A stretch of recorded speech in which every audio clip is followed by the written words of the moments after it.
So today, I thought that instead of reading MIDA whole stories, we look into some wedding dramas. There are very one story we're going to read today caught my eye because when I was skimming through it, I noticed one phrase mentioned in this. And that phrase sounds very familiar to me because if you don't know it, I'm Polish. And that one phrase specifically reminded me of the saying that we were using or our grandparents and parents were using. So I thought I read this specific story because I'm really interested to see what actually happened.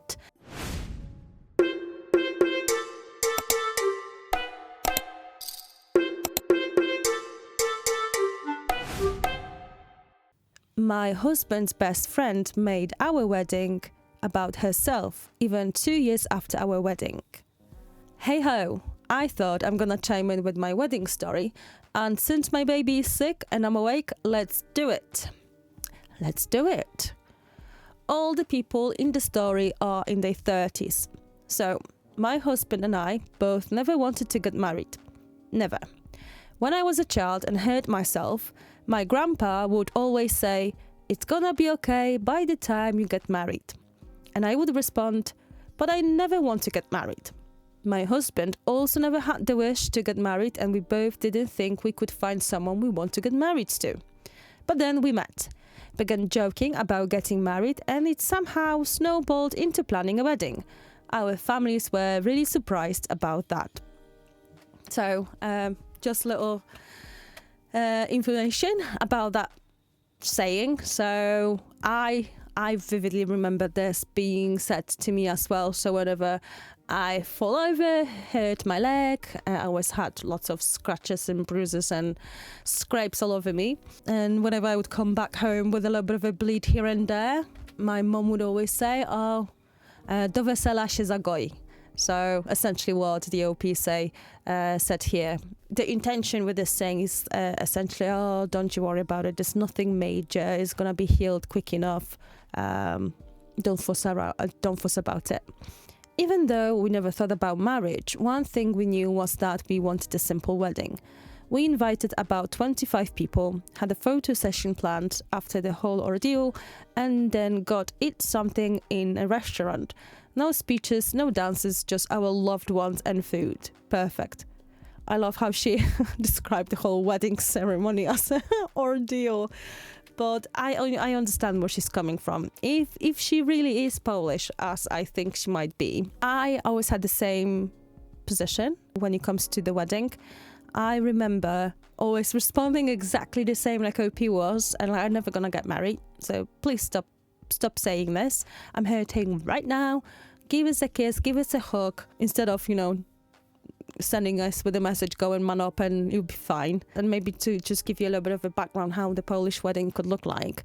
And then again, I haven't lived in Poland for 15 years now. But how I remember that, the case was always that you're paying for everything to eat for people. You're paying for all the drinks, so alcohol is always available. It's even a thing whenever you're leaving the wedding, you leave the wedding, as a guest with a bottle in the hand, if there is any still left. So it can get quite expensive, very expensive, really. So I always was of mind, what's the point of me putting the whole wedding and inviting lots of family, because that's the another thing. Weddings usually are quite a big event. You should be inviting everybody ideally, all the cousins and grandparents, parents, friends, and second cousins, third cousins if you know them. And it doesn't matter if you're in touch or not. And I thought, what's the point of me inviting lots of family I don't even know? Pay for the food and for them to get essentially shit-faced or drunk, not remembering anything about it and putting myself in debt for whole ordeal. And so I smiled when she actually used that word exactly, ordeal. So I'm feeling you, OP. I completely understand where you're coming from. My husband decided to have his best friend, let's call her Emma, as his best woman. They were a couple for about 6 years. Oh wow, 6 years, that's quite a bit. And at the time we met, they were separated for another 6 years.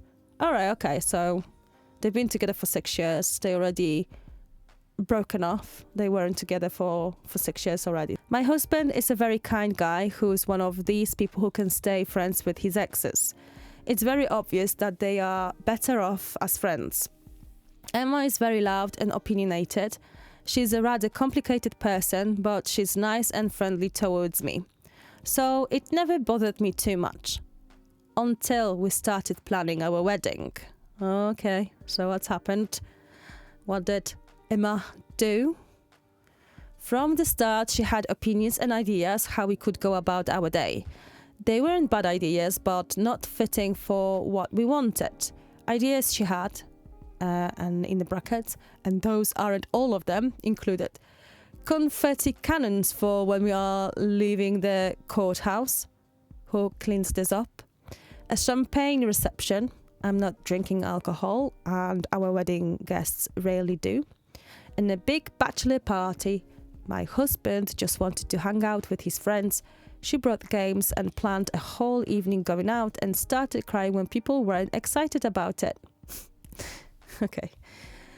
My husband was very chill with all of that, but Emma started really annoying me. To top this off, she was supposed to coordinate with my maid of honor, but after 2 messages, Emma stopped replying to her. At one point, I said to my husband maybe she can have one of her ideas, but when he asked me if I want that, I said no, and he told her so. She started crying and felt excluded. Oh, so you're saying that you, to appease her a little bit, just thought, oh, I just give in with one idea, which you didn't really want. But that's fair, do that your husband now asked you, and said if you don't want it, don't do it because it's your bachelor party. Poor Emma though. On the day of the wedding, my husband and I got ready in 2 different places. Emma showed up as planned with her girlfriend Kate, but they fought before they got there and it was very awkward. She gave my husband a pretty pocket watch, which was nice, followed by Emma saying, I planned something special, but you didn't want me to, so never mind, which wasn't nice. Oh, I think I see where you're going with saying that that she's making this all about herself and not about you two guys. At the wedding, she didn't smile. Not for the camera, not for the greeting guests. My beloved grandmother came up to me at one point and said, "What a bitch." Go, grandma.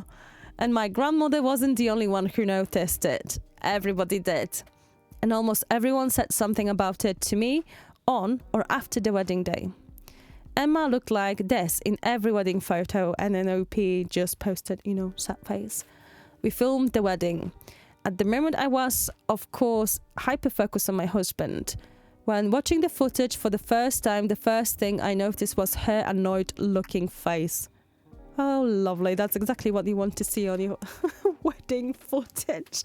That one miserable person. I can't imagine that. Sorry for laughing up, but yeah, it's ridiculous. After the ceremony, my husband and I did a quick photo session, and we sent our guests to the restaurant with instructions to go ahead and order something. Nobody wanted to start ordering stuff before we arrived, except for one guest who was very hungry and ordered a soup. Do you want to make a guess who was angry about it and said this was inappropriate? Emma. Emma only loosened up when she started drinking. Yeah, this is very unconventional wedding in Polish standards, if you are Polish, as I said. Poor Emma, now she's hungry now as well, bless her. So inappropriate that she cannot feed herself. Oh, well. The most upsetting thing would come afterwards. As a favour, she would promise to pet sit for us while we were at our honeymoon. She said she would tell us when she stopped by our place. On the first day, she didn't message us. On the second day, nothing. She didn't react to my husband's messages. I got so anxious that I debated going home early because I was worried my bunnies would starve. At the end of the second day, she sent a picture of the bunnies without a word. So at least I knew she was there, but I was so pissed. I would be the same, honestly. I've got my little boy, Eddie, is my little cat. He was around here not long ago. And I would be very, very worried if I left him on the care of somebody I haven't left him before with. If I didn't get any update, I would be very, very worried how he's doing. And to be fair, the friends I usually leave my cat with, they usually very good, send me messages and leave me updates how he's doing. So I completely understand. You know, your bunnies are your fur babies. But this story continues. This year, she married her girlfriend, Kate. Kate's family wasn't happy about it. Kate and Emma fight pretty regularly, and it's not unusual for Emma to call my husband in the evening crying because they fought. Kate's family largely boycotted the wedding, and her best friend even said she can't come because of a 9-hour-long job interview. Question marks. It's a long interview.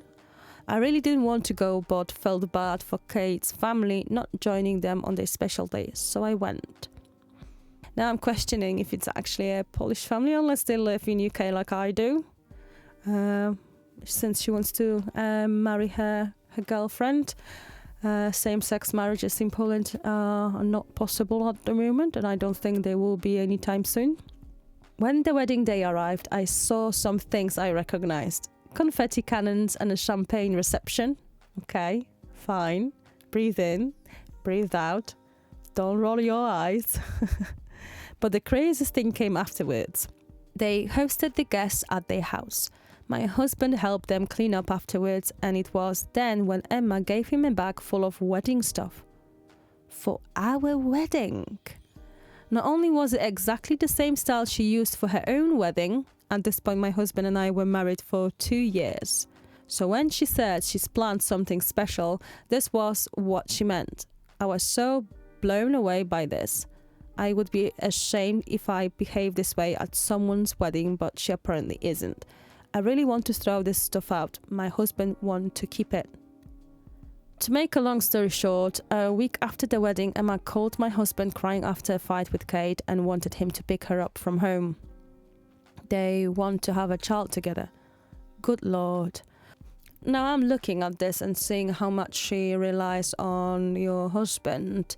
I think she might be jealous of what you two have, what she never could have with him, that they never panned out, and clearly she's got maybe some similar issues with her current wife now. They constantly fighting, and that's why the family wanted to boycott the wedding in the first place, because they just worried that this is going to end up like this. They're gonna keep fighting. They would want to bring the child into all of this, and that's not the best environment for the kiddo. We also have some edits to this story, so I would like to read them. The very first edit. Just remembered this detail. Emma's mother also wore white to the wedding. Her reasoning being they are an alternative couple, so she as her mother can wear white. Oh, I love the name. Alternative couple. Unconventional couple, maybe, yeah. But maybe that's the safer way of calling it by Emma's mum. Bless her. Still not good that she wore that white wedding dress, or white to her daughter's wedding. Not good. Edit 2. To the people saying Emma is toxic, so I'm assuming this is in response to some comments she found on her post. Yes, she is. I'm not in contact with her, only my husband is. He is a people pleaser. Since the birth of our baby, he's better with keeping up his boundaries, but there is still room for improvement. I'm in therapy for unrelated reasons, and regarding the bag full of wedding stuff Emma gave us, I'm throwing it out. I want to focus on the good time we had on our wedding day, and she's not getting any more room in our life. And there is an update after this second edit. This just happened today. Emma's mother tainted my baby's first birthday. Oh God, so it's not only Emma but her mother too. But then again, she wore white to Emma's wedding herself. But there we go. My husband is also still in contact with Emma's mother and she wanted to join in. But when she didn't show up on time, he called her and asked her where she is because we wanted to cut the cake. This somehow angered her and she just said, "Fine, I'm not gonna come then." And she hung up on him. Oh, I'm so sorry, you're not gonna wait to cut the cake. For the birthday, it's not yours. Emma's mother still got there, but I told my husband in no uncertain terms that I don't want her to be here, and she left. In the evening, I told him again that I don't want Emma nor her mother at any important life events anymore. I don't think he got how serious I was about it, but I am. I don't care if I'm the bad guy by doing that, but my baby won't have memories of destroyed birthdays because there's someone who can't stand the thought of being not in the spotlight for a second. Yeah, I completely understand where you're coming from. If it was me, I maybe wouldn't care that much, but when it comes to my children, which I don't have, but I can imagine, or if it came to anybody I care about, I probably would react exactly the same. I wouldn't want anyone to take away from their special day. So I can't blame you for this at all. And hopefully your husband, since you've got a kid now, also grew some cojones and gonna set some boundaries, or, wider boundaries with Emma and her mum. And then finally, update 2. I don't think anyone will see this, but I need it off my chest. I see it, I'm here, I'm reading it. My family talked to my husband about Emma. My husband does not want to give up his friendship to Emma. But why? She's so toxic. What is she bringing to the table? I really would like to understand. He said he doesn't want people to tell him who he can be friends with. Yes, fair though, but you need to take into consideration feelings of the closest people to you. And clearly, whatever Emma and her mom is doing is not serving you or your family. You've got a family now to take care of. They should be your priority. And in my opinion, if he still wants to be friends with Emma, he really needs to set some ground rules with her and with her mom. Let's carry on reading this update. But I told him again that I don't want Emma at any important events in the future. He said he understood. I don't think he does. A few days ago, he attended a birthday dinner for Kate. I stayed at home with our baby. I thought he might tell her about my feelings towards her, but he didn't. He told Emma that I'm sick and that's why I'm not at dinner. I know he doesn't like confrontation and don't like it either, but he clearly wants her in his life. I really don't want that. This sucks, but I will keep baby and I as far away from her drama as possible. Thank you for your opinions and thoughts. Yeah, this is a little bit sad that he doesn't want to have that conversation. I think he doesn't really want to have that drama. And from what I see and I understand who Emma, her mom, maybe potentially Kate are, they show, and again, I'm not a psychiatrist, I don't have any degree in this, I just got deep interest in this, but maybe they have some narcissistic traits, and it can actually be very, very difficult to talk to people who manifest quite strongly. Some of them, they may not take any criticism, even from the best friend, too hard or take it in a good way.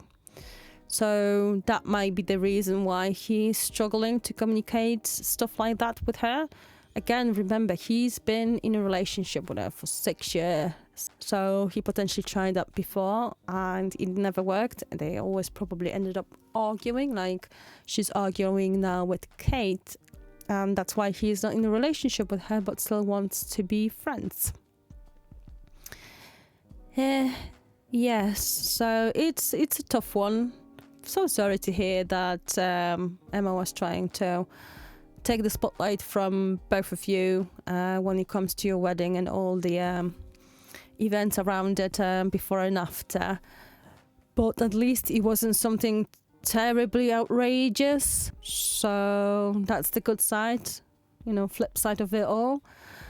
But definitely you guys need to decide what you're gonna do in the future with all of this, with the whole situation, since you're clearly not comfortable with it all anymore. Right, I think I finished video on this note. See you next week. Bye.